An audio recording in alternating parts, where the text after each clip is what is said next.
Maaf, maaf. Oke. Oke, Puji Tuhan, nama saya boleh baik. nih kenalan. Oke, nama saya Evan Susanto dari DTSL 2021. Di alasan saya untuk bersyukur hari ini adalah saya bisa diberi kesehatan hingga saat ini bisa ikut ibadah staf pada tanggal 1 Oktober ini. Oke, senang banget ya. Nggak terasa gitu. Sekarang udah bulan Oktober. Gimana nih kalau dari Cia? Apa kabar nih? Kenalan dari PMK Temana. Oh iya, sebelumnya aku lupa. Aku nggak sendiri di sini. Aku ada teman. Halo Cia, mungkin bisa sapa sama teman-teman yang lain dan kakak-kakak. Halo Angel, Kak Angel. Mau nyapa siapa ya?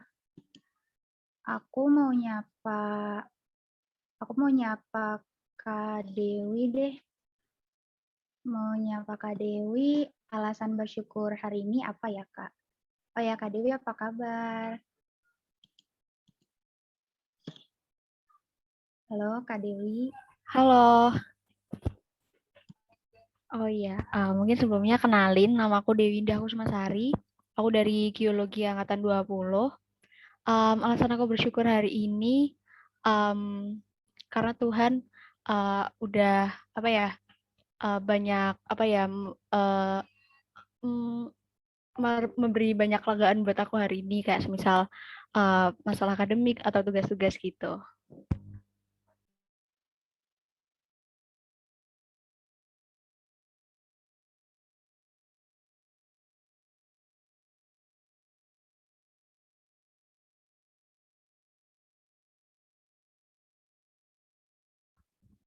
Oke, makasih Kak Dewi.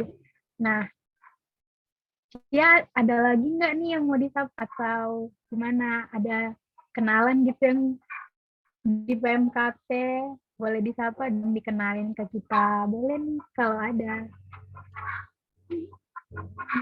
Kayaknya belum ada sih kalau kenalan. Oke, karena kita sudah memasuki untuk ibadah, mari kita siapkan di tempat yang terbaik biar saat ibadah nanti kita dapat menikmati kasih karunia Tuhan dan peribadatan kita walaupun melalui online. Sebelumnya aku mau kenalan nih, kan tadi kita udah nyapa, nggak mungkin dong tak kenal maka tak sayang nih. Oke, kenalin aku Angel dari Teknik Geodesi Angkatan 2020. Di sini aku bersama Cia dari PWK Angkatan 21 akan mengawani teman-teman dan kakak-kakak untuk etap pada Jumat 1 Oktober 2021 ini. Nggak terasa ya, sekarang kita udah masuk di bulan baru. Bentar lagi, berapa bulan lagi ya, kita ngerasain Natal. Dan minggu depan juga nggak terasa nih, kita mau jalani ujian tengah semester. Wah, pasti deg-degan banget nih. Pasti teman-teman juga udah pada persiapan nih kan. Apalagi apalagi di teknik ya, pasti tidak ada kata libur selama ujian nanti. Ya, gimana nih Cia? Ada selama UTS nanti aman nggak sih? Atau tetap ada laprak nih?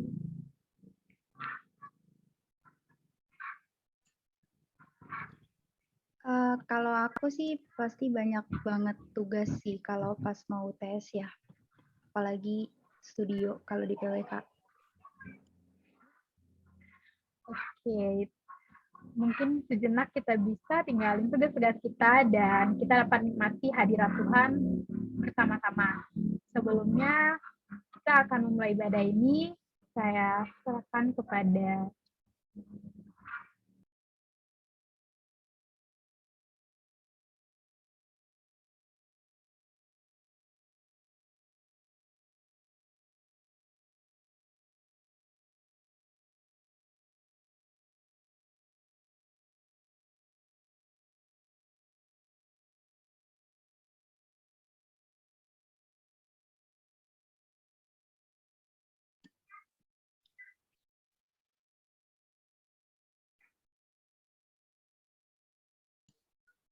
Teman-teman, sebelum memulai ibadah pada hari ini, marilah kita satu dulu sejenak untuk mengundang kehadiran Tuhan di tengah-tengah kita. Satu dulu dimulai.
Oke, teman-teman.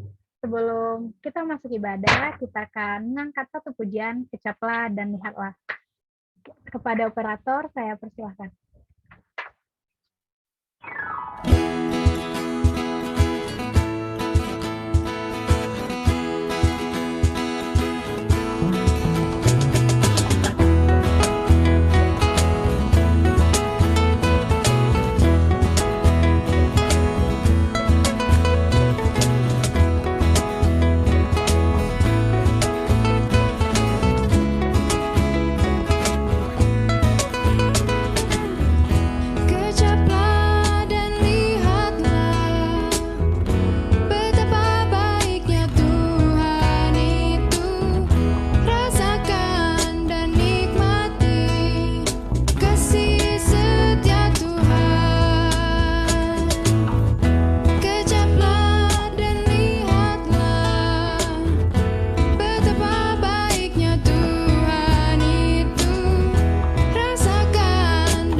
Teman-teman dan kakak-kakak, mari kita bersatu dalam doa. Tuhan Yesus yang baik, terima kasih Tuhan atas berkat-Mu yang melimpah kepada kami hingga pada sore hari ini, sehingga kami dapat berkumpul bersama teman-teman seiman melalui kegiatan estaf kami Tuhan. Tuhan Yesus, saat ini kami ingin memulai ibadah estaf kami Tuhan, berkati dari awal, pertengahan hingga akhir, supaya dapat berjalan dengan lancar, berkati juga device dan internet kami supaya dapat berjalan dengan lancar juga Tuhan. Terima kasih Tuhan Yesus, dalam nama Tuhan Yesus kami sudah berdoa dan mengucap syukur, haleluya, amin.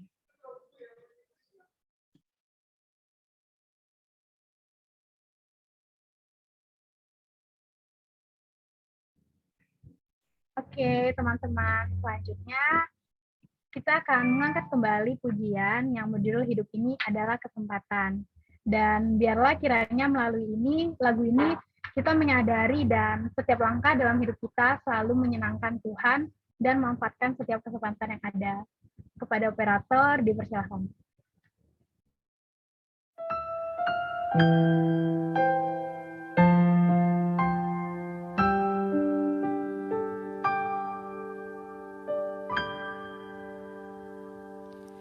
Hidup ini adalah kesempatan.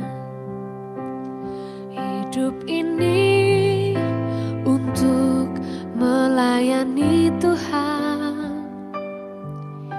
Jangan sia-siakan waktu yang Tuhan beri. Hidup ini hanya sementara. Sekuntum bunga di pagi hari, mekar indah harum di padang yang hijau. Demikian Tuhan mendandani rumput, gugur bunga bila panas terik. Oh Tuhan, pakailah hidupku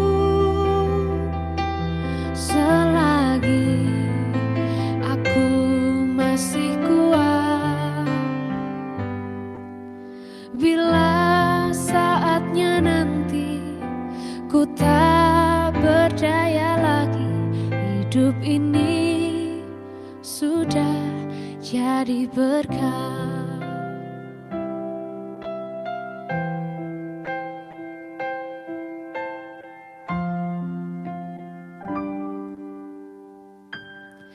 Hidup ini adalah kesempatan.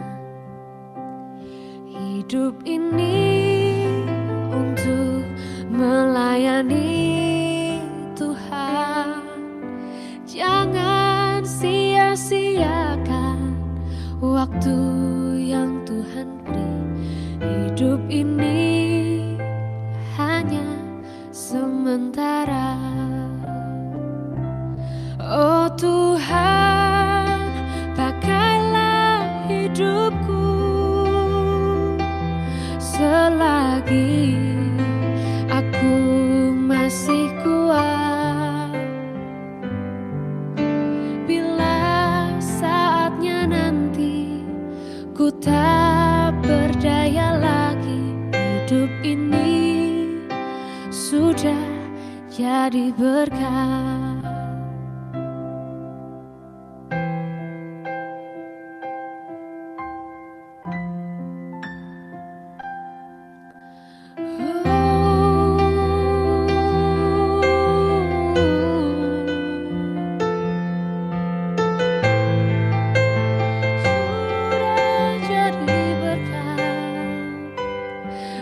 Tuhan, pakailah hidupku selagi aku masih kuat. Bila saatnya nanti ku tak berdaya lagi, hidup ini sudah jadi berkah. Hidup ini sudah jadi berkah.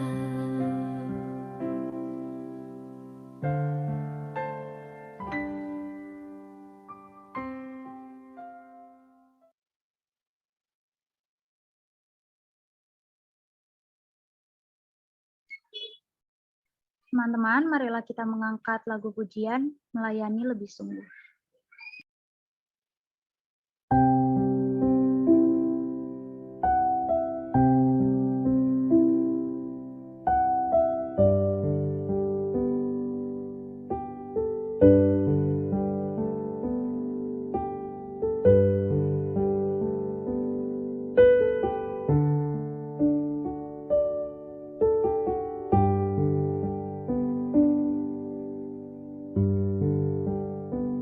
Melayani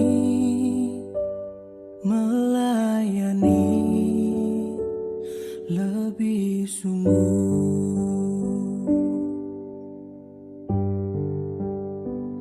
melayani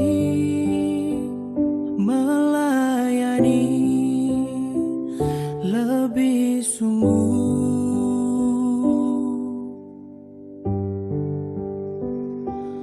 Tuhan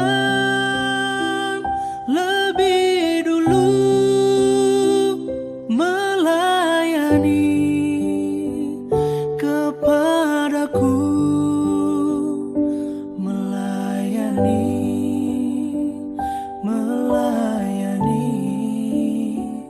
lebih sungguh.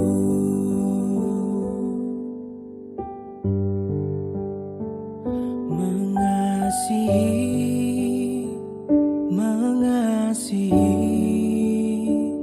lebih sungguh,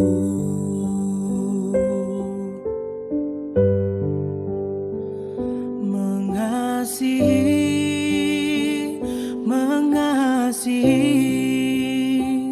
lebih sungguh.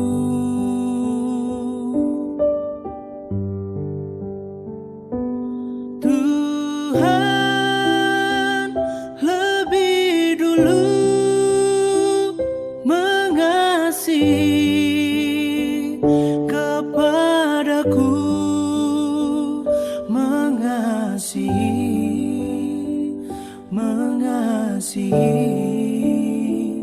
lebih sungguh.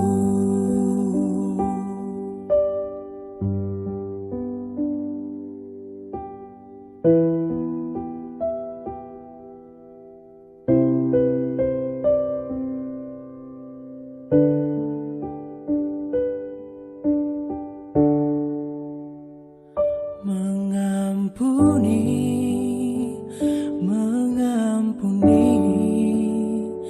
lebih sungguh,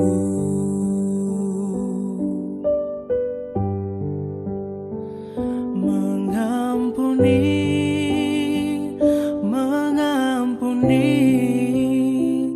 lebih sungguh.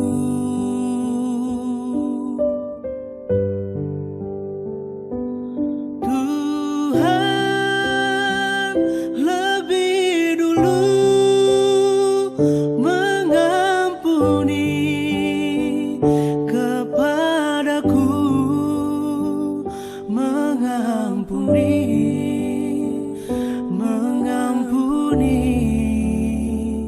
lebih sungguh, mengampuni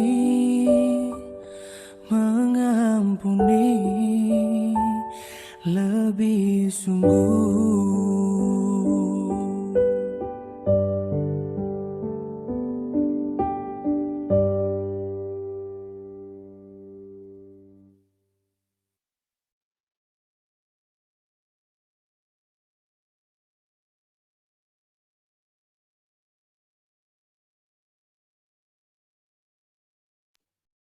Kak Berman dipersilakan untuk membawakan firman Tuhan. Oke, selamat sore teman-teman semua. Senang kita bisa bertemu dan berkenalan.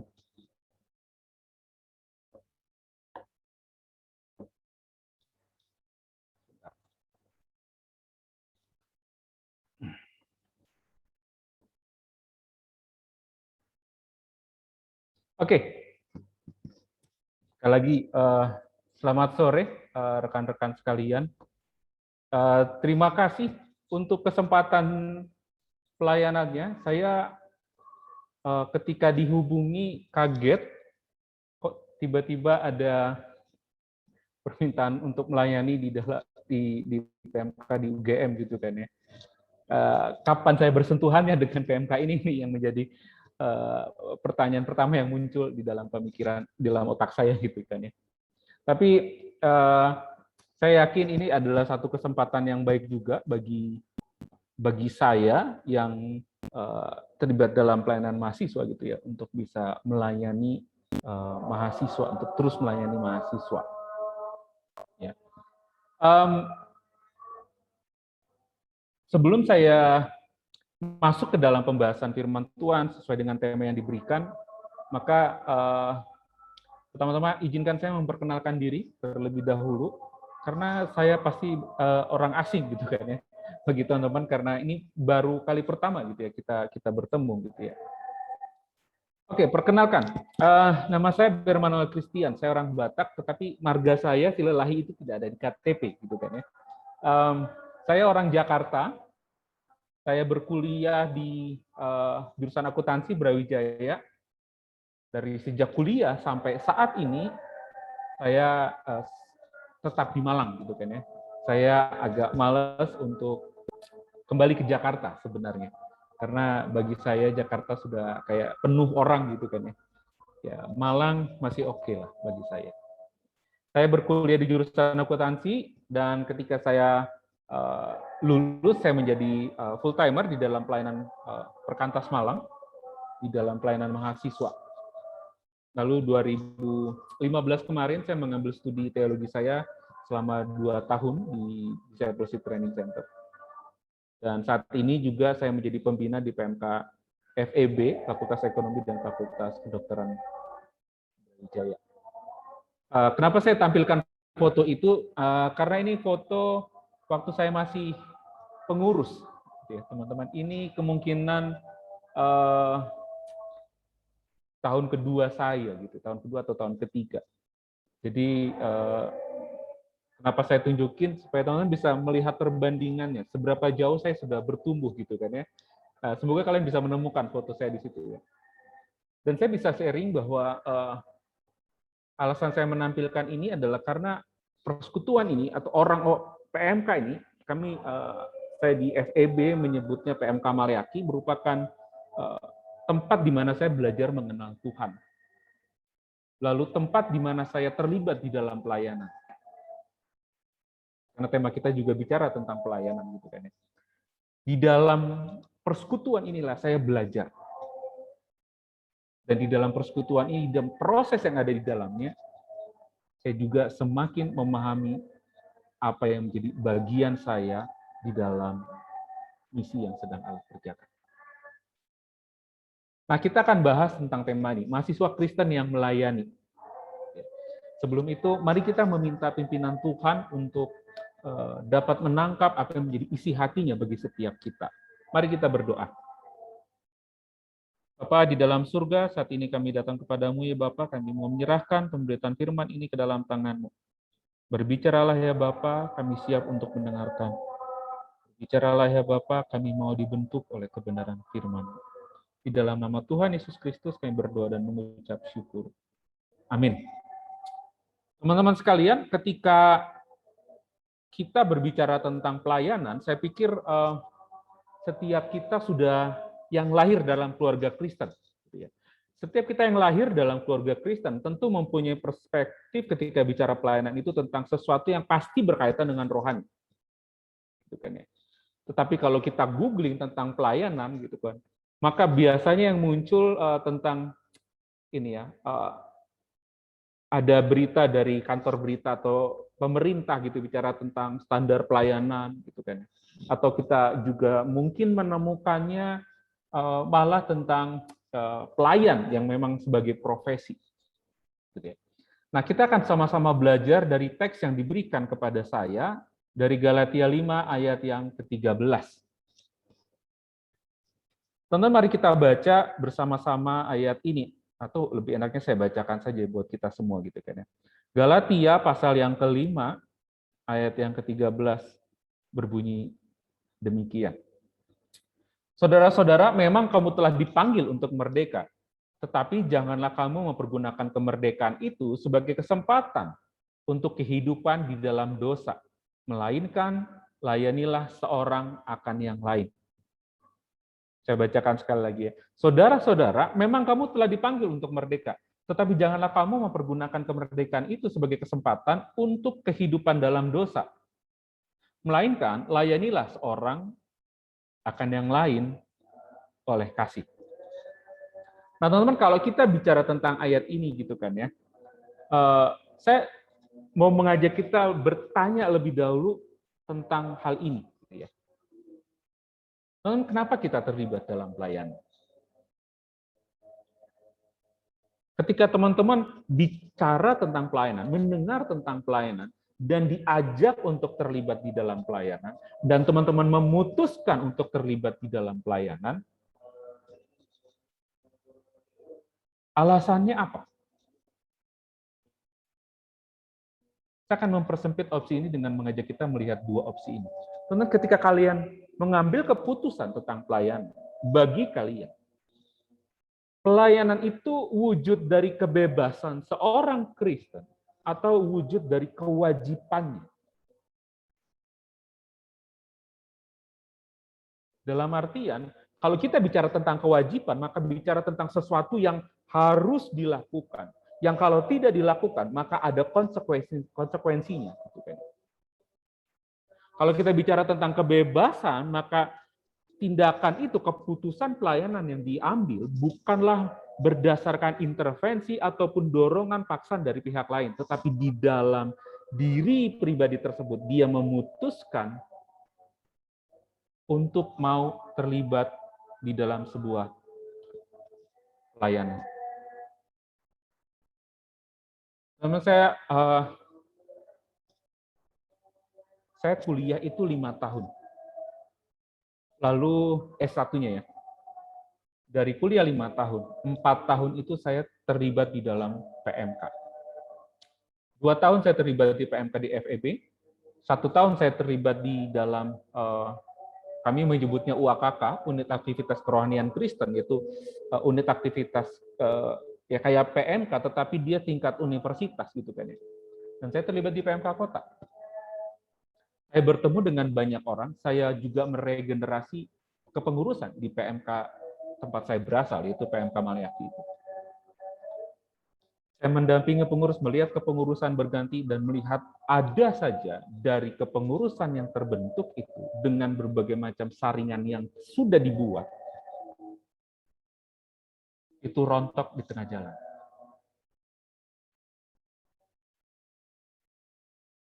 Dia merasa pelayanan menjadi terlalu banyak tekanannya, sedangkan saya punya hidup saya sendiri. Dengan kata lain, saya juga melihat ya bagi mereka ini menjadi satu kewajiban Kristen aja gitu. Ya orang Kristen harus melayani. Kalau mau dikenal orang Kristen yang baik ya harus melayani, karena Yesus adalah juga orang pribadi yang melayani murid-muridnya. Dan Yesus bilang, haruslah kamu jadi pelayan satu dengan yang lain. Sehingga kalau dengan cara pikir seperti itu, tentu kita akan melihat pelayanan bukan sesuatu yang menyenangkan, tapi sesuatu yang sepertinya diwajibkan, ditekankan untuk harus dilakukan oleh orang yang percaya kepada satu pribadi namanya Yesus. Nah, teman-teman, kalau kita kembali melihat ayat ini gitu kan ya. Saudara-saudara, memang kamu telah dipanggil untuk merdeka, tetapi janganlah kamu mempergunakan kemerdekaan itu sebagai kesempatan untuk kehidupan dalam dosa. Layanilah seorang akan yang lain. Nah, teman-teman, kalau kita melihat konteksnya gitu kan ya, maka sebenarnya Paulus juga bicara tentang ada orang yang diperanakan oleh daging, konteks ayatnya gitu kan, diperanakan oleh daging. Jadi orang diperanakan oleh daging ini menjadi hamba Allah yang bukan Allah, dan menjadi hamba dosa dan hamba dari hukum. Jadi segala hal yang dia lakukan karena ditekankan pada dia, atau kalau di Tuhan Yesus bilang, marilah datanglah kepadaku semua yang letih lesu dan kenakanlah kuk yang kuberikan gitu kan ya. Tapi Tuhan Yesus bilang kan kuk yang kuberikan itu enak dan bebanku pun ringan. Maka orang diperanakan oleh daging semacam sudah ditaruh kuk yang sangat berat di dalam hidupnya. Bahwa kamu harus melakukan ini, harus berbuat seperti ini. Teman-teman, hal ini sangat berbeda ketika kita melihat bagaimana di dalam pasal ini atau di dalam kitab ini juga Paulus bicara tentang orang yang diperanakan oleh Roh.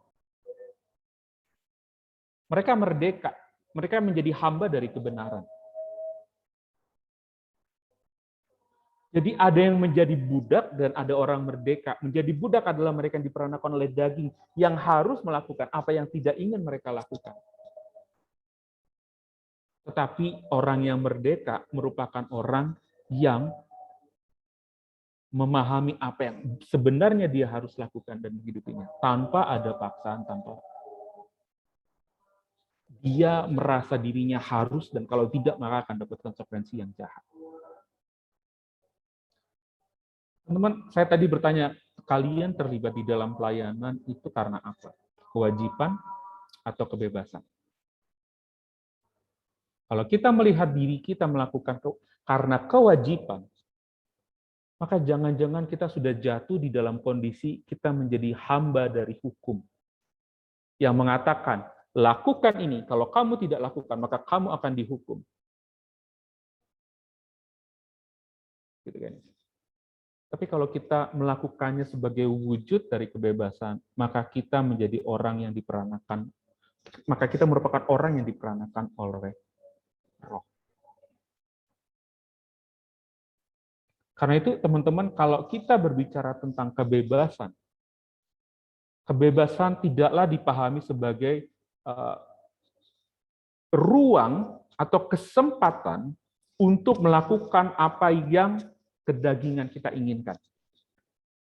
Makanya di dalam ayat ini Paulus mengatakan, janganlah kamu mempergunakan kemerdekaanmu dari dosa itu sebagai kesempatan untuk hidup dalam dosa.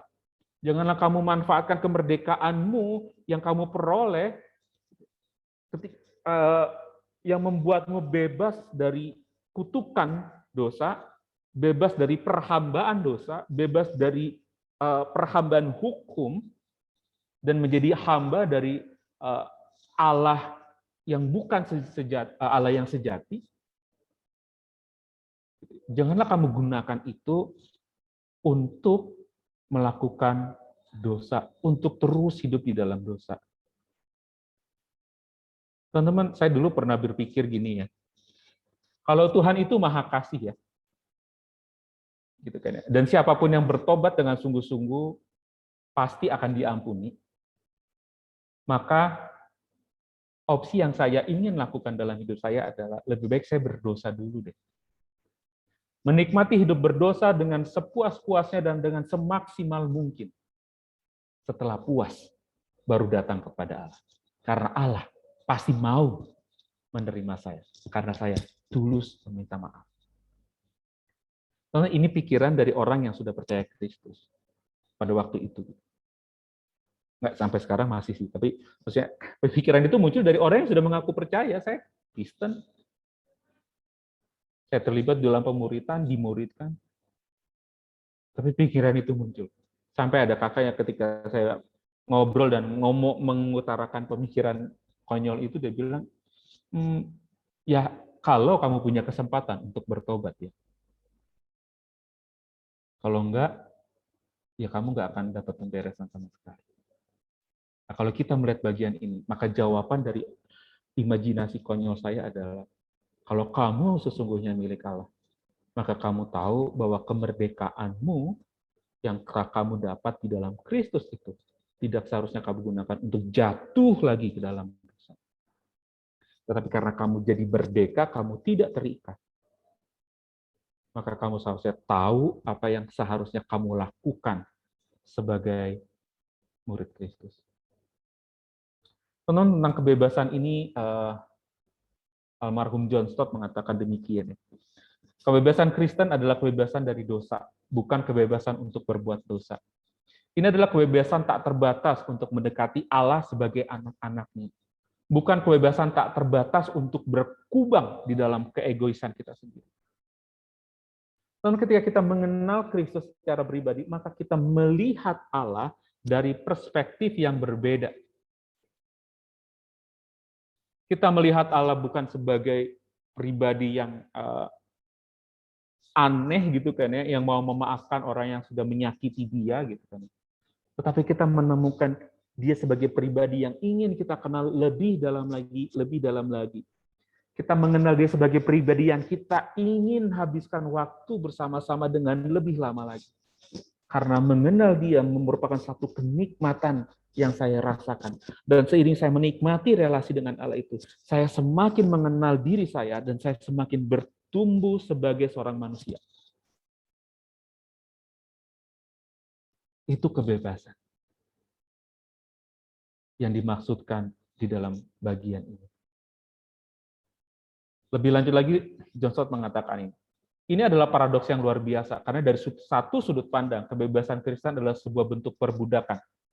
Bukan perbudakan terhadap daging kita, tetapi terhadap sesama kita. Kita bebas dalam hubungan dengan Tuhan, tetapi budak dalam hubungan satu dengan yang lain. Loh, maksudnya gimana ini? Seperti keluar dari mulut harimau masuk ke lubang buaya, gitu kan ya. Dari perbudakan satu ke perbudakan yang lain. Cuman term and condition-nya aja berbeda gitu kan. Enggak, teman-teman. Ketika kita terbebas, gitu kan ya. Ketika kita bebas dari belenggu dosa itu, maka kita menjadi orang yang merdeka yang mengenal Allah, dan ketika kita mengenal Allah, kita semakin mengerti siapa diri kita semakin menikmati kasih Allah, dan kasih Allah itu menjadi sesuatu yang membara di dalam hati kita, dan kita ingin mengekspresikannya keluar. Dan kita manusia yang diciptakan sebagai makhluk sosial yang berinteraksi satu dengan yang lain, yang butuh keberadaan manusia yang lain. Kita pun ingin mengekspresikan kasih yang kita terima di dalam relasi kita satu dengan yang lain.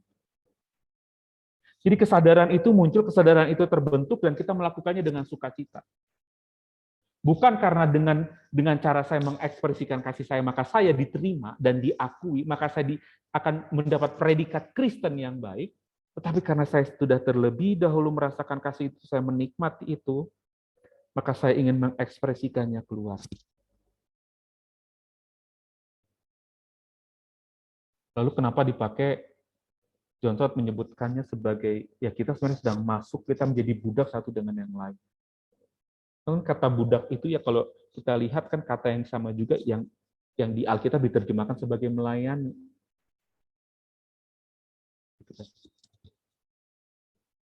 Maka ketika budak melayani, dia melakukannya dengan kesadaran bahwa saya budak dan dia Tuhan, maka saya mau melayani dia.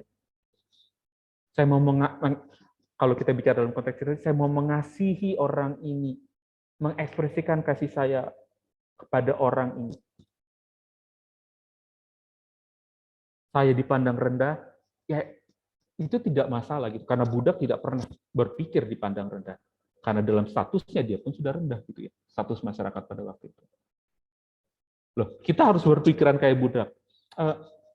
Dalam satu cara, saya pikir adalah baik menggunakan istilah budak tepat juga gitu. Karena kamu milik Allah, ketika kita ditebus, kamu milik Allah. Dan Allah taruh kita di tempat ini, di dunia ini, di dalam komunitas itu untuk mengekspresikan kasih kita kepada sesama. Nah, teman-teman sekalian, di dalam kebebasan dan kasih Kristuslah kita melayani. Di dalam kebebasan yang kita peroleh karena Kristus, dan di dalam kasih Kristus inilah, maka kita dilibatkan di dalam pekerjaan pelayanan. Dan kalau kita melihat atau kita bicara tentang pelayanan, tentu kita akan juga teringat dengan 1 Korintus 12 yang bicara tentang banyak pelayanan. Saya akan tampilkan ayat 7 sampai 11 dibilang gini. Tetapi kepada tiap-tiap orang dikaruniakan pernyataan roh untuk kepentingan bersama. Sebab kepada yang seorang roh memberikan karunia untuk berkata-kata dengan hikmat, dan kepada yang lain roh yang sama memberikan karunia berkata-kata dengan pengetahuan. Kepada yang seorang roh yang sama memberikan iman, dan kepada yang lain ia memberikan karunia untuk menyembuhkan. Kepada yang seorang roh memberikan kuasa untuk mengadakan mukjizat, dan kepada yang lain ia memberikan karunia untuk bernubuat. Dan kepada yang lain lagi ia memberikan karunia untuk membedakan bermacam-macam roh. Kepada yang seorang ia memberikan karunia untuk berkata-kata dengan bahasa roh, dan kepada yang lain ia memberikan karunia untuk menafsirkan bahasa roh. Tetapi semuanya keragaman karunia ini, menariknya Paulus mengatakan, semua keragaman ini dikerjakan oleh roh yang sama. Diberikan oleh roh yang sama. Dan ada satu roh yang memberikan semuanya itu, yang mengerjakan semuanya itu di dalam diri kita. Dan roh yang sama ini memberikan karunia kepada tiap-tiap orang secara khusus, seperti yang dikehendakinya. Teman-teman, di dalam kita bicara tentang pelayanan, di dalam pelayanan itu ada keberagaman. Setiap orang punya karunia, setiap orang punya talentanya masing-masing. Dan kalau kita melihat penjelasan Paulus ini pagi, Paulus, karunia itu diberikan supaya ada orang yang mengerjakan bagian ini, ada orang mengerjakan bagian yang lain, dan ada yang mengerjakan bagian yang lain, dan yang lain lagi, dan yang lain lagi. Teman-teman, Allah menyelamatkan manusia, Allah menyelamatkan kita melalui Yesus Kristus untuk menjadi muridnya. Itu benar. Dan tapi nggak berhenti sampai situ, tapi melibatkan manusia ini di dalam misi Allah. Dan kepada setiap murid ini diberikan karunia khusus untuk mengerjakan peran yang unik di dalam misi Allah di konteks kehidupan masing-masing. Teman-teman, Allah mempercayakan pekerjaan pelayanan ini untuk kita. Kalau kita kembali misalnya berbicara tentang misi gitu kan ya. Christopher Wright dalam bukunya Misi Umat Allah, dia bilang misi adalah sesuatu yang Allah lakukan di dalam maksud akbarnya bagi seluruh ciptaan. Dan segala sesuatu yang untuk itu ia memanggil kita untuk melakukannya sejalan dengan maksud itu. Ketika berbicara tentang misi, saya sedang memikirkan berbagai macam aktivitas yang ke dalamnya umat Allah bisa melibatkan diri. Yang melaluinya juga mereka berpartisipasi dalam misi Allah. Jadi ada misi yang besar di mana Allah melibatkan manusia untuk ambil bagian di dalamnya. Dan itu berarti ada berbagai macam pekerjaan, ada berbagai macam aktivitas yang Allah ingin agar umat-umatnya ini terlibat di dalamnya. Jadi ada karunia, ada kemampuan dari setiap pribadi yang unik, yang berbeda-beda. Dan ada begitu banyak area pekerjaan yang Allah ingin agar digarap oleh kita. Dan pelayanan yang kita kerjakan itu merupakan bagian dari misi yang Allah berikan bagi umat Allah, yaitu kita. Karena itu, pelayanan yang kita kerjakan itu akhirnya berdampak pada bagaimana kita menyatakan diri kepada dunia, siapa itu umat Allah, dan menyatakan kebesaran Allah yang mempunyai misi itu.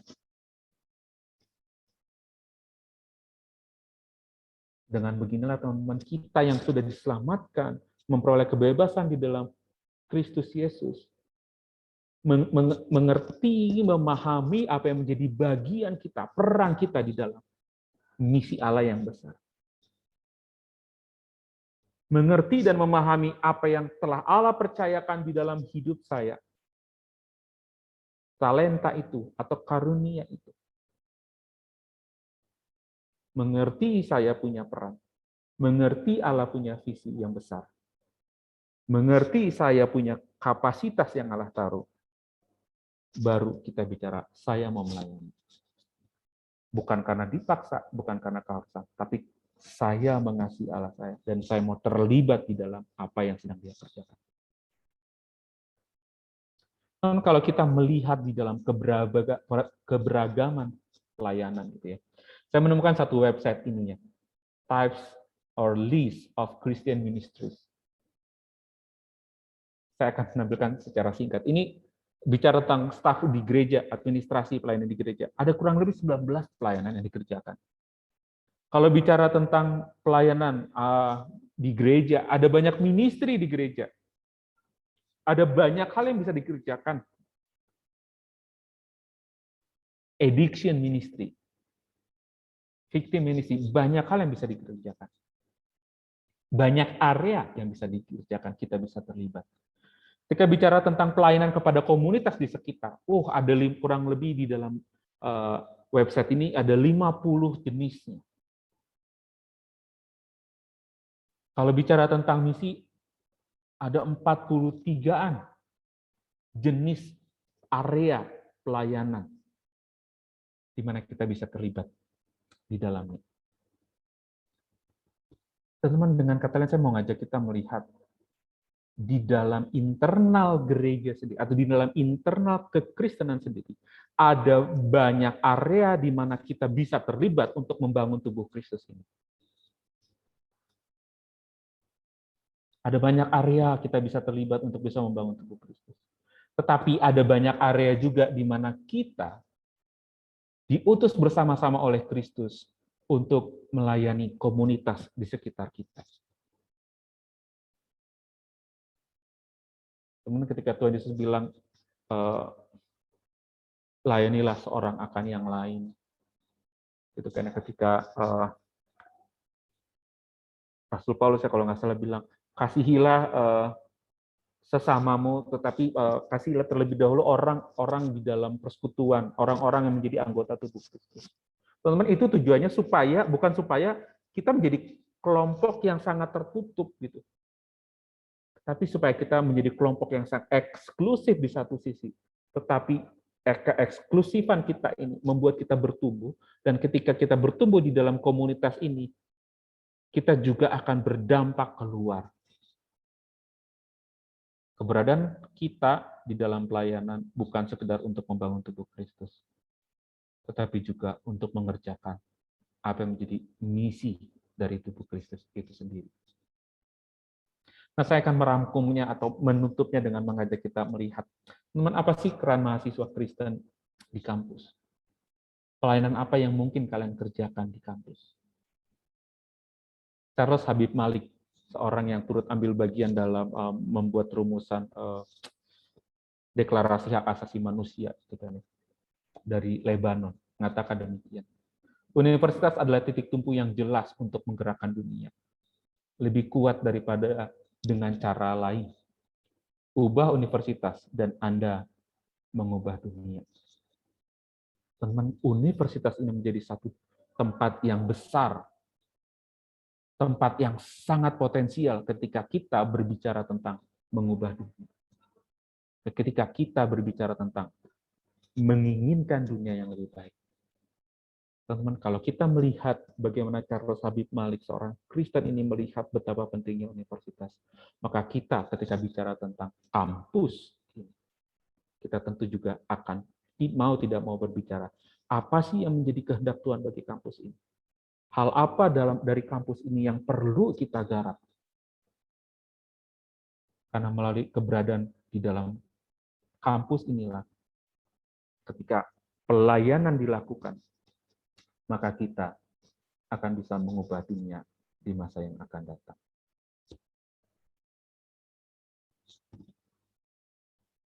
Teman-teman sekalian, saya bekerja di Perkantas, dan Perkantas terafiliasi dengan namanya International Fellowship of Evangelical Students.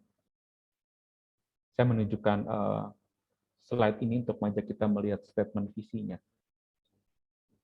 Statement visinya bilang gini, our vision atau pelayanan mahasiswa Injili secara internasional ini adalah untuk melihat students build upon communities of disciples, transformed by the gospel, and impacting the university, the church, and society for the glory of Christ. Persekutuan mahasiswa itu ada supaya mahasiswa terbangun menjadi murid Kristus di dalam komunitas. Lalu mereka mengalami perubahan oleh Injil. Ketika mereka mengalami perubahan oleh Injil di dalam komunitas yang kecil ini, itu bukan supaya tujuannya mereka menikmati komunitas yang kecil ini, tetapi supaya melalui komunitas ini, mereka bisa memberikan dampak bagi kampus, bagi gereja, bagi lingkungan masyarakat untuk kemuliaan Allah. Kalau kita sering bertanya, aku bisa terlibat dalam pelayanan apa sih? Aku nggak bisa nyanyi, gitu kan ya. Aku bukan orang yang pinter untuk nyusun tema. Aku nggak bisa main musik. Aku bukan orang yang ramah. Aku nggak bisa sosial media. yang menjadi kebutuhan pelayanan saat ini. Aku bisa terlibat dalam pelayanan apa sih? Banyak hal. Marilah kita teman-teman belajar melihat sekitar kita, gitu kan ya. Ada nggak sih yang kesulitan dengan mata kuliahnya? Ketika PMK Maliaki berdiri, satu subdivisi atau seksi yang ada di dalamnya adalah divisi pendidikan. Tujuannya apa? Mengumpulkan bank soal. Lalu tentor, mengajarkan, menolong adik-adik yang tidak bisa, sulit memahami mata kuliah, ditolong. Ada nggak? Kamu mungkin bukan orang yang baik dalam pelayanan, tapi kamu bagus ngajar. So, lakukan itu. Jangkau orang, bawa orang mengalami transformasi melalui hal itu. Ada nggak yang kepahitan dalam hidupnya? Dari teman-teman kita yang banyak itu. Ada nggak yang seperti itu? Kamu pernah mengalami kepahitan, kamu pernah dipulihkan dalam Kristus, dan ada orang-orang dengan kebutuhan ini, layani dia. Mungkin kamu tidak tergabung dalam struktur PMK, tetapi kita melayani, kita dipanggil untuk melayani satu dengan yang lain kok. Adakah ketidakpuasan di sekitarmu? Apa yang dia tidak puas gitu kan? Yuk bawa dia bertemu dengan kepuasan yang sejati di dalam Kristus. Adakah yang membutuhkan telinga untuk mendengar kisah mereka di sekitarmu? Adakah isu alam yang harus diatasi, yang kamu mesti menunjukkan perhatian dengan baik? Adakah rekan yang kesulitan dengan perkuliahannya? Teman-teman, kita kalau mau memperhatikan dengan seksama sekitar kita, maka kita akan menemukan berbagai macam pelayanan yang bisa kita kerjakan. Ada banyak hal. Kalau kita mau buka telinga, kalau kita mau melihat. Dan pelayanan yang ada, ketika dengan kepekaan kita, maka kita akan dibimbing untuk bertemu dengan pelayanan yang mungkin baru, yang belum pernah digarap oleh persekutuan orang Kristen manapun. Tapi kalau kita mau berani melihat sekitar kita, menyadari kita adalah umat Allah yang diutus untuk menjadi utusan Allah mengerjakan misinya di dunia. Kalau kita menyadari Allah memanggil kita bukan sekedar supaya kita bisa ongkang-ongkang kaki hidup dalam keberdosaan kita nanti ketika mati diselamatkan masuk surga. Tapi Allah memanggil kita untuk membentuk kita dan membuat kita terlibat dalam itu. Dari situ kita baru bisa menyadari bahwa saya bisa ini. Ada kebutuhan-kebutuhan ini di sekitar saya. Allah punya maksud yang baik, misi yang baik, yang akbar terhadap sekitar saya. Lalu apa peran saya? Kan nggak mungkin kebetulan aja dong saya punya kemampuan ini, bertemu dengan dia, bertemu dengan mereka, punya masa lalu yang seperti ini, punya masalah kehidupan yang seperti ini. Apa peran saya? Apa yang bisa saya lakukan? Dan bagi saya pelayanan Kristen itu berkembang seiring zaman untuk menjawab kebutuhan setiap zaman. Teman saya ini orang jadul. Kalau teman-teman lihat saya komitmen dari 2007, saya kuliah 5 tahun, dan saya bilang saya lulus langsung jadi staf perkantas, maka kalian tahu saya kuliah tahun berapa. Kalian bisa hitung usia saya berapa. Saya sudah dipanggil Bapak sekarang kalau oleh mahasiswa baru. Saya bukan orang yang bisa menikmati teknologi dan menggunakan media sosial dengan baik. Zaman saya yang ngurusin media sosial, nggak ada pelayanan gitu. Sekarang ada. Dan dalam pelayanan perkantas kami menyadari kami butuh orang yang memang memahami hidup media sosial untuk memperkuat branding kami di dalam pelayanan, untuk menjangkau lebih banyak orang, memberkati lebih banyak orang. Kita sudah diselamatkan, kita menjadi orang yang merdeka di dalam Kristus. Jangan gunakan kemerdekaan, keselamatan yang Allah berikan untuk berbuat dosa, untuk menyia-nyiakan hidup tanpa pernah sedikit pun terlibat di dalam misi Allah. Tanpa pernah sedikit pun terlibat di dalam desain yang baik yang Allah rancangkan untuk kita. Mari berikan diri untuk terlibat. Mari melayani Tuhan, mengerjakan misinya melalui talenta dan karunia yang Dia berikan.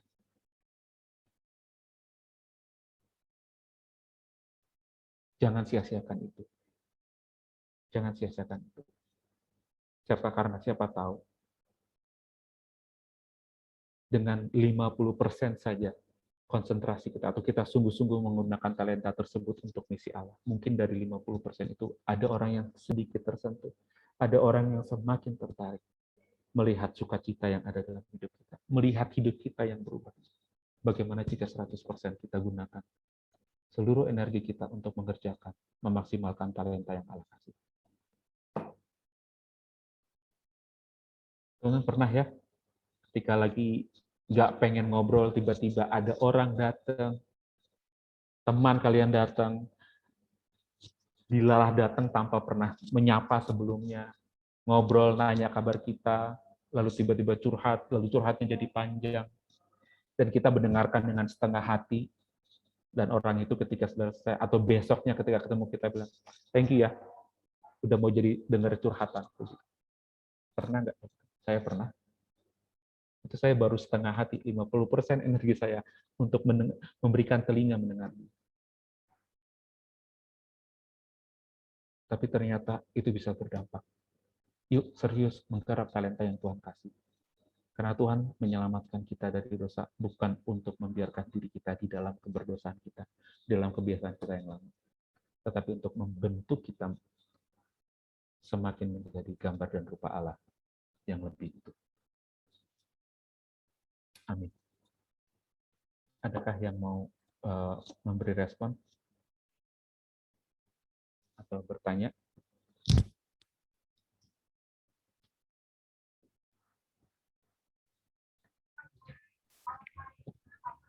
Silakan teman-teman.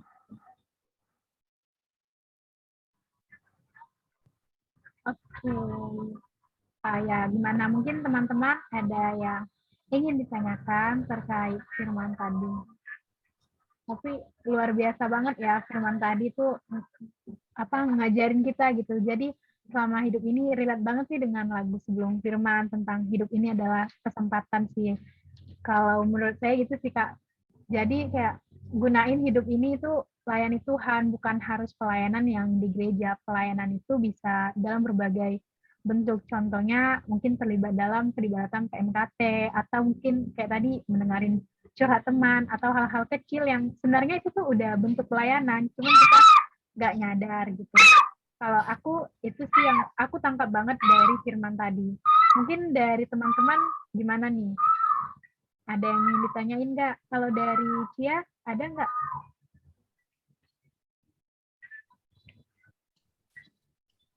Kalau bentuk pelayanan aku untuk Tuhan sih, apa ya? Mungkin belajar yang rajin ya, sampai bisa ngebanggain orang tua gitu. Menurut aku itu bentuk pelayanan untuk Tuhan juga. Oke, mungkin dari teman-teman ada nggak yang ingin ditanyain terkait firman, atau mau sharing pengalaman deh?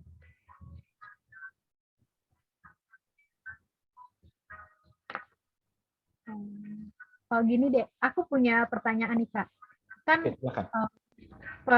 pelayanan itu kan bisa dalam berbagai bentuk kan ya. Tapi kan di dunia sekarang terlebih pandemi kan apa-apa dikerjain online. Nah, gimana sih Kak tips pelayanan gitu yang kita tuh emang sepenuh hati ngerjain, bukan karena paksaan ataupun dorongan orang lain. Karena jujur kayak aku pernah gitu loh, kayak diminta bantuin pelayanan gitu kan, waktu itu lagi banyak tugas. Aku ngerjain cuman kayak ya udah ngerjain aja gitu, nggak sepenuh hati. Yang penting aku udah kerjain aja, beres nggak beres ya udah gitu. Gimana sih Kak tipsnya biar di dalam segala apapun itu tuh tetap kita bisa berusaha untuk lakuin pelayanan yang baik? Oke, wah ini relate sekali ya pertanyaannya. Aku akan cerita inilah ya, untuk menjawabnya aku akan menceritakan pergumulanku. Teman-teman, sebagai orang yang menyadari bahwa dirinya dipanggil untuk melayani mahasiswa, sebagai orang yang saya berarti sudah, kita pandemik itu berapa? 2020 ya, yang kampus udah nggak boleh keluar, nggak boleh kuliah lagi gitu kan ya, harus semuanya online. Iya benar ya 2020 ya, saya lupa. Nah teman-teman, sebagai orang yang menyadari saya pelayanan di kampus dan terbiasa pergi ke kampus, bertemu mahasiswa, menunggu mahasiswa KTB, menunggu mahasiswa untuk datang KTB, mendampingi PMK yang saya dampingi ketika rapat, itu sampai malam, bisa sampai malam di kampus, bisa pagi datang gitu kan ya. Teman saya akhirnya melihat saya sebagai seorang pelayan Tuhan yang kerjaannya pergi ke kampus, pimpin KTB, nunggu rapat, nunggu adik KTB datang selesai kuliah, hangout dengan mereka, KTB di kafe, KTB di kos-kosan, maksudnya dengan keluar. Tapi ketika pandemi, nggak bisa keluar. WFH semua. Teman, itu identitas diri saya goncang. Jadi saya ini siapa? Saya ini apa? Apa yang selama ini saya anggap sebagai identitas dan pekerjaan saya, yaitu pergi ke kampus, melakukan segalanya di luar, ketemu di luar gitu. Itu nggak bisa lagi saya lakukan. Dan itu stres yang sangat nggak apa ya? Itu stres, saya stres sekali di situ gitu. Terus tuntutan di dalam pelayanan adalah ya kalau situasi berubah ya kamu harus berubah secepatnya juga. Kalau lagu tadi bilang hidup ini adalah kesempatan, maka kita harus melihat pandemik sebagai kesempatan. Kamu harus pakai kesempatan itu, jangan sia-siakan. Tetapi identitas itu sudah terlalu melekat. Saya nggak bisa ketemu, saya nggak bisa nunggu, saya nggak bisa keluar. Teman-teman, itu bukan hal yang mudah. Maksudnya relate-nya di mana dengan pertanyaan tadi? Relate-nya adalah teman-teman, saya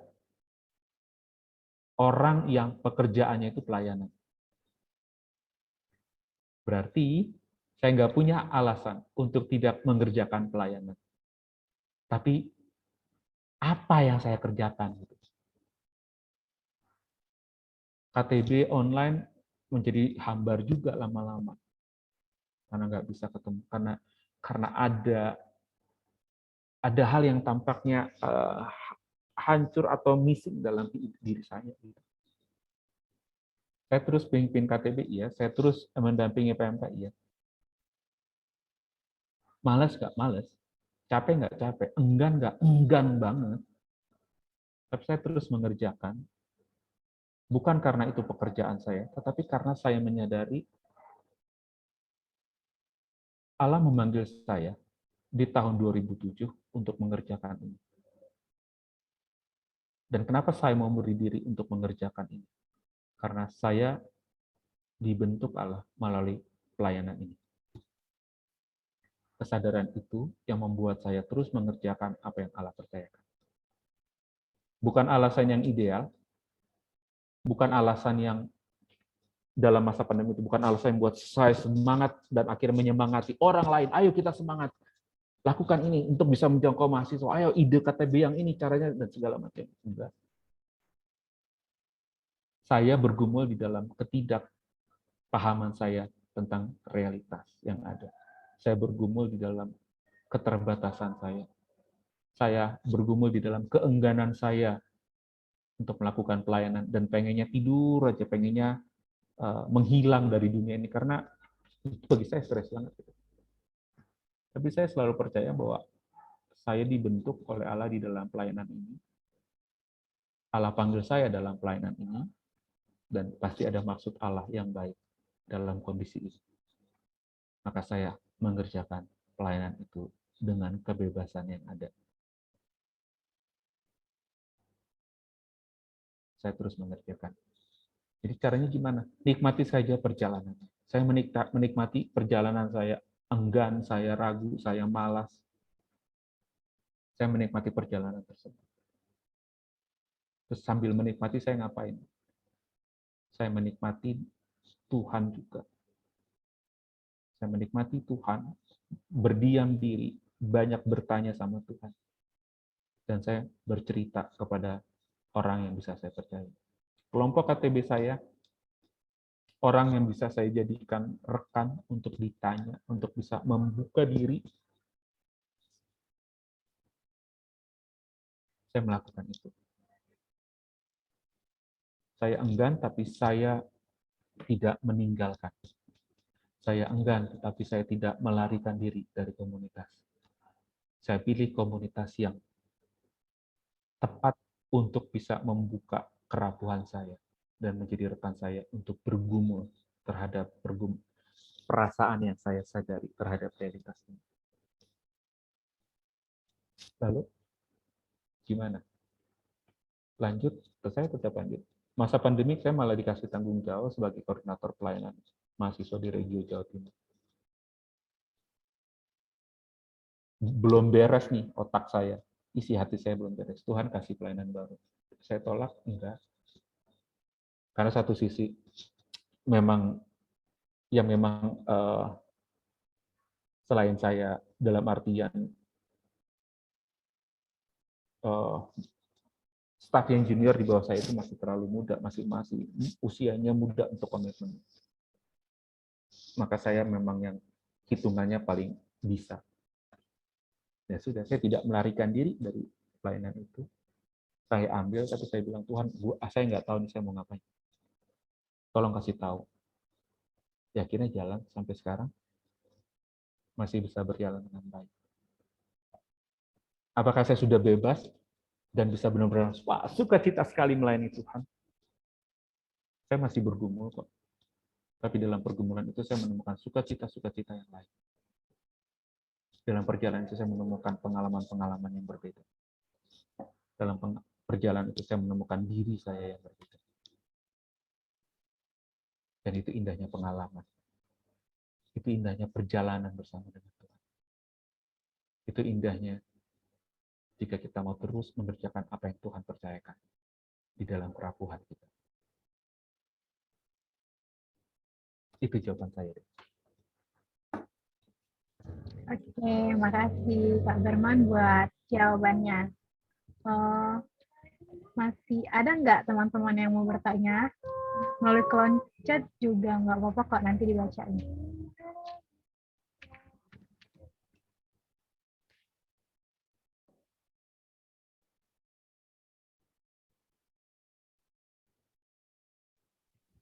Oke, mungkin teman-teman masih malu nih bertanya. Kalau misalnya ada, boleh nih dikirim ke para pengurus atau ke aku juga bisa. Nanti akan ditanyain, bantu untuk nanyain ke Kak Berman.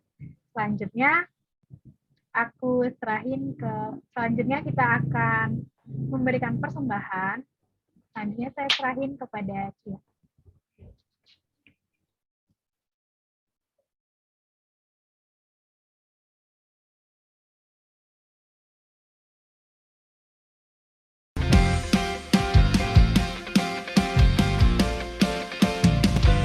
Nyanyikan bersama-sama, segala puji syukur hanya bagimu, ya Tuhan. Segala puji syukur hanya bagimu, Tuhan. Sebab Kau yang layak dipuja. Kami mau bersorak, tinggikan nama-Mu. Haleluya, haleluya. Sekali lagi, segala puji syukur, segala puji syukur hanya bagimu, Tuhan. Sebab Kau yang layak dipuja. Kami mau bersorak, tinggikan nama-Mu. Haleluya, haleluya. Sorak haleluya. Soraklah haleluya. Soraklah haleluya. Haleluya. Soraklah haleluya. Oh, soraklah haleluya. Haleluya. Mari sekali lagi nyatakan segala puji syukur. Segala puji syukur hanya bagimu, Tuhan. Sebab Kau yang layak dipuja. Kami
Tuhan. Haleluya.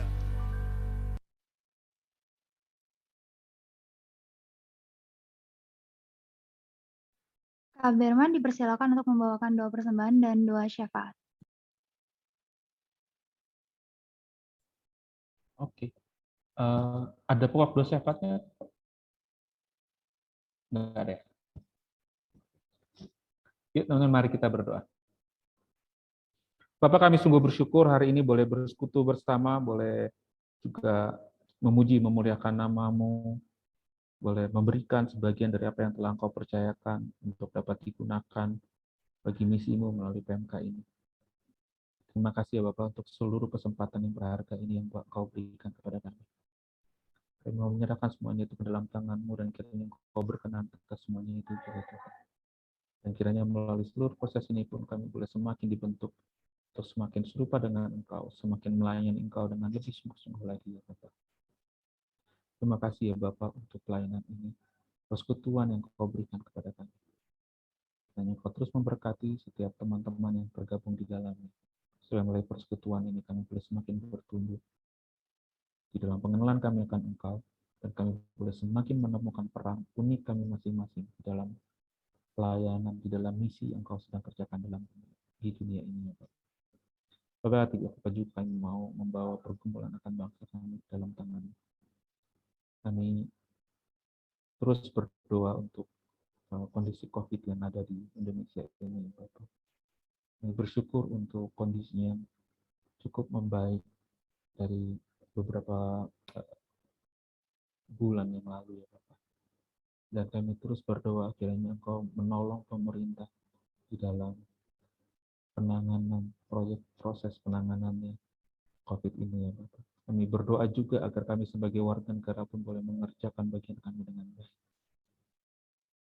untuk dapat mencegah penyebaran COVID ini dan boleh membangun kehidupan yang lebih baik lagi, Bapak. Karena kami menyadari juga ada begitu banyak orang yang terdampak karena berdoa membawa mereka ke dalam tangan-Mu, Bapak. Kiranya Engkau yang boleh terus pimpin, kiranya Engkau yang boleh terus mengerti agar anak-anak-Mu yang ada dalam dunia ini boleh mengerjakan bagian mereka dengan baik. Itu satu kabar baik bagi lingkungan sekitar mereka juga. Menyerahkan diri kami ke dalam tangan-Mu ya Bapak. Dalam nama Tuhan Yesus Kristus kami berdoa. Amin.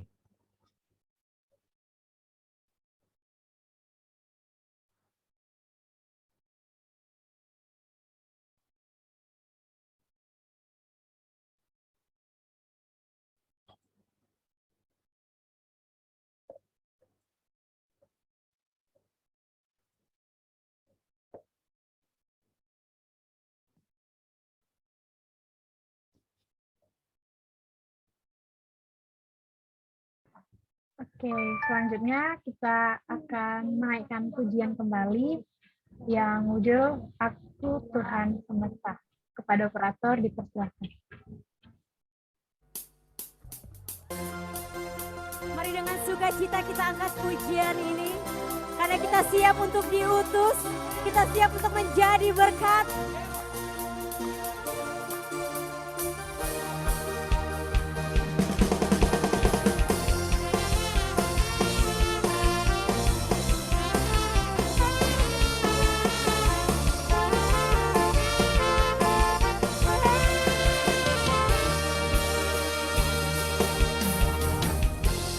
Tuhan semesta, ceritaku ku dengar, seluruh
Oke, selanjutnya kita akan mendengar pengumuman dari Komkom kepada Komkom, dipersilahkan.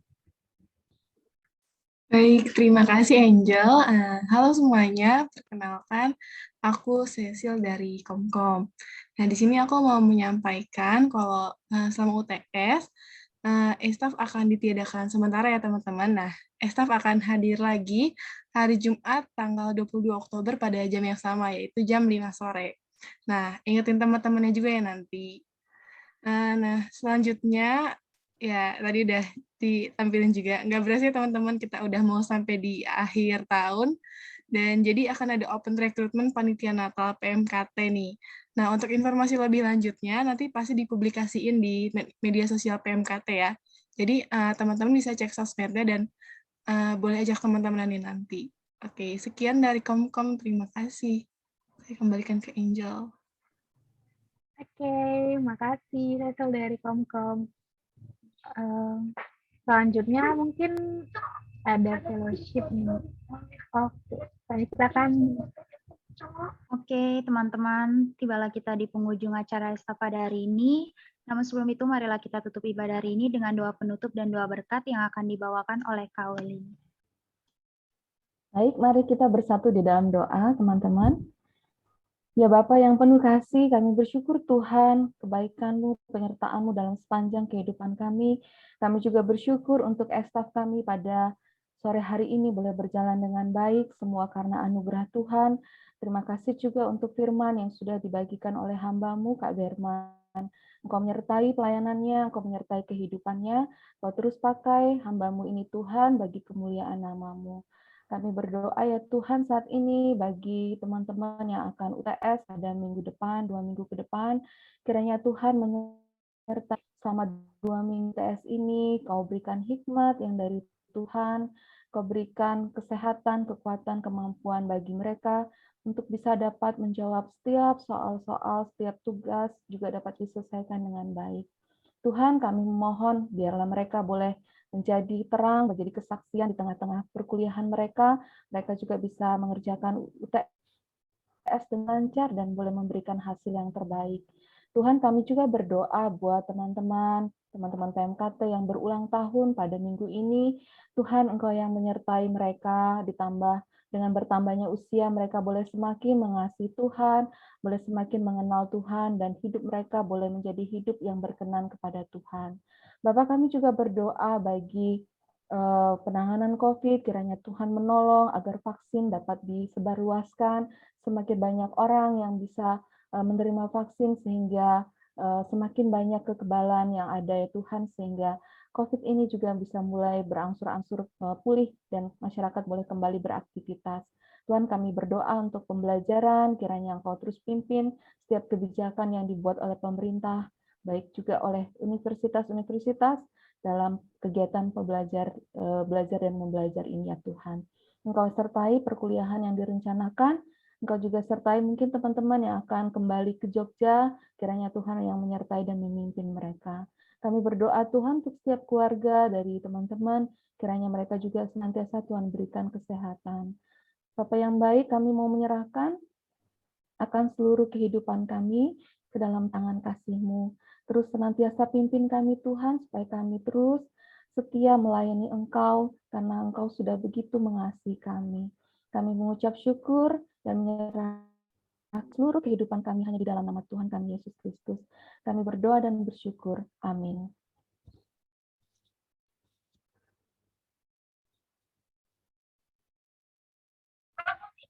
Oke, makasih Kak Welin, makasih buat Kak Berman, buat firmannya, makasih buat teman-teman semua. Nah, sebelum kita kembali nih ngelakuin aktivitas kita masing-masing, sebelumnya kita boleh foto bersama nih. Mungkin teman-teman bisa on cam. Aku tunggu sampai 18.32 ya. Ayo teman-teman on cam.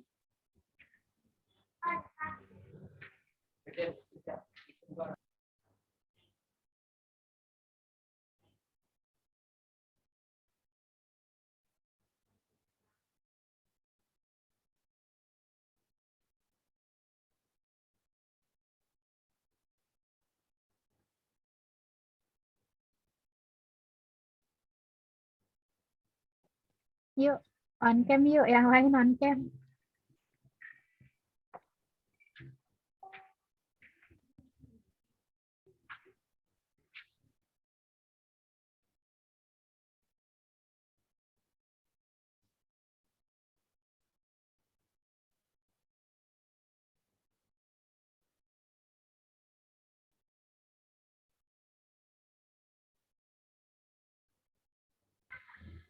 Oke, apa ada yang masih mau on cam lagi nggak? Masih ditungguin nih.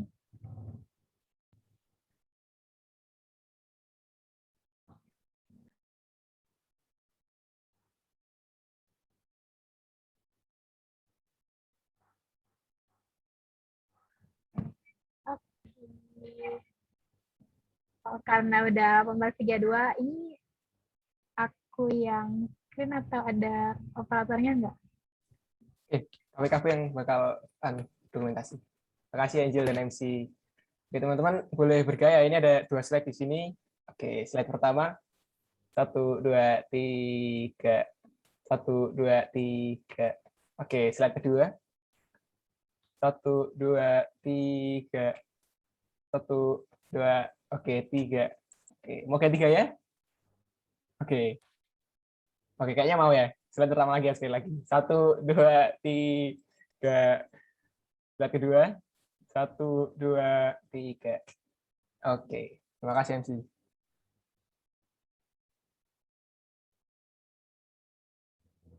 Oke, terima kasih Kak Joshua. Wah, nggak terasa kita udah sampai di penghujung ibadah Esta kita minggu ini. Buat teman-teman semua, selamat melaksanain UTS minggu depan. Semangat belajarnya. Kiranya Tuhan memberkati setiap apa yang sudah kita pelajari dan yang udah kita dapatin dari dosen beberapa minggu yang lalu, itu dapat kita ambil dan di UTS nanti kita dapat jawab semaksimal mungkin sehingga ada hasil yang maksimal. Buat Kak Berman, makasih buat firmannya. Makasih biarlah firman yang udah disampaikan itu bagi kami dapat menjadi bekal kami dimanapun kami berada dan Tuhan semakin mempertambahkan berkat kepada Kakak. Terima kasih juga buat teman-teman atas kehadirannya di Espas pada minggu ini. Terima kasih semuanya. Sampai bertemu di Espas selanjutnya. Terima kasih Terima kasih semuanya. banyak, Terima teman-teman. kasih semuanya. Terima kasih Kak Berman. Semangat UTS Halo. ya. Terima kasih semuanya. Tuhan Yesus berkati. Ya, God bless you all. Terima kasih semuanya. Saya pamit ya. Ya, Terima kasih Kak Firman. terima kasih banyak Kak Sama-sama, Berman. terima kasih. Terima kasih Kak Berman. Tuhan berkati. Oke. Oke, tinggal teman-teman pelayan ya. Terima kasih teman-teman yang sudah melayani di ESAF di ESAF pada 1 Oktober 2021 sore hari ini. Oke, boleh dikasih apresiasinya dulu boleh dong. Oke. Terima kasih teman-teman. Oke, Terima mungkin sebelum kasih kita teman-teman. Oke, terima kasih Kak Weli. Ada yang mau memberikan tanggapan dari pelayanan kita sebelum kita tutup dalam doa? Saran ke KPKP boleh, saran ke siapa saja boleh. Mungkin biar kita bisa sama-sama menjadi lebih baik lagi nanti. Kalau nggak ada, kita tutup dalam doa. Nggak ada? Aman? Oke, sepertinya aman. Oke, untuk menutup pelayanan kita pada sore hari ini, bisa minta tolong Kial untuk menutup dalam doa, Kial.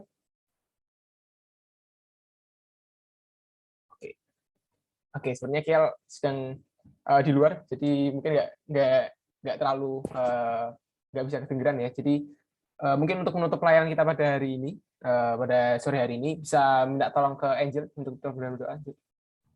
Oke, baik. Mari kita bersatu dalam doa. Kami mengucap syukur Bapa buat kasih karunia-Mu sepanjang hari ini Engkau telah memberkati di segala aktivitas kami, terlebih Tuhan dalam pelayanan kami yang sudah kami laksanakan Bapa di Estaf. Kiranya Tuhan setiap pelayanan kami lakukan, bagian kami masing-masing itu berkenan di hadapan-Mu, dan itu Tuhan Engkau pertamakan berkat atas kami. Terima kasih Bapa buat orang-orang yang Engkau telah pilih Bapa dalam pelayanan ini, buat teman-teman kami yang mungkin dapat hadir di Estaf kali ini. Kiranya biarlah semua yang dilakukannya itu Engkau yang membalas sesuai janji firman-Mu. Sebentar Bapak, kami akan melakukan aktivitas kami masing-masing. Engkau memberkati segala apapun yang kami lakukan, terlebih Bapak dalam persiapan kami UTS nanti. Engkau memberkati, biarlah Tuhan, Engkau memberkati sepanjang kami pelaksanaan UTS sehingga dapat kami memperoleh hasil yang maksimal sesuai Tuhan kerinduan kami dan keyakinan kami. Terima kasih Bapak, terima kasih Yesus.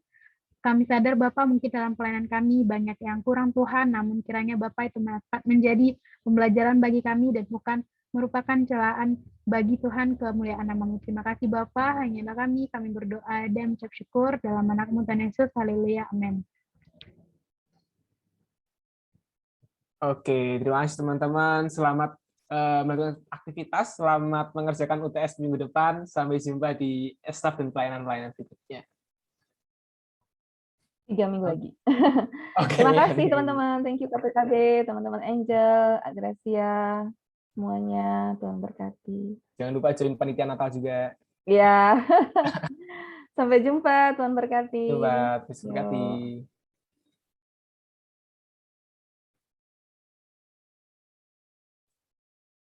Mungkin boleh langsung di end juga nggak apa-apa. Maksudnya, rutin. Thank you. Aku end ya. Terima kasih. Oke, thank you.